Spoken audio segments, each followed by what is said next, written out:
छत्रपती संभाजीनगरमधील दरोडा प्रकरणात नवा ट्विस्ट समोर आलाय। पोलिसांनी एका संशयित गुन्हेगाराचा एन्काउंटर केलाय। वाळूज MIDC परिसरातील उद्योजक संतोष लड्डा यांच्या घरातून 15 मे रोजी दरोडेखोरांनी तब्बल 8 किलो सोनं आणि 40 किलो चांदी असा कोट्यावधींचा ऐवज लंपास केला होता। पोलिसांनी रेकॉर्डवरील गुन्हेगार अमोल खोतकर याला अटक करण्यासाठी सापळा रचला, मात्र त्यावेळी अमोलनं पोलिसांवर गोळीबार केला।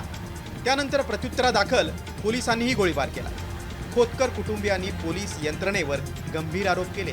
मला वारंवार ही गोष्ट बोलायचा माझा भाऊ अमोल खोतकर की मला काही झालं, मी जर बाय चान्स आलो नाही घरी तर समजायचं की मला एका माणसाने मारून टाकलं। तो खूप श्रीमंत माणूस आहे, तो मला कधीही मारून टाकू शकतो, माझी सुपारी देण्यात आलेली। शासन आहे, न्याय आहे, न्यायाधीश आहे, त्याला शिक्षा देतील। तुम्ही कोण त्याला शिक्षा देणार आहे? गृहमंत्री फडणवीस या प्रकरणाची दखल घेणार का? निष्पक्ष तपासून खऱ्या आरोपींना शिक्षा होणार का? याकडेच राज्याचं लक्ष लागलंय।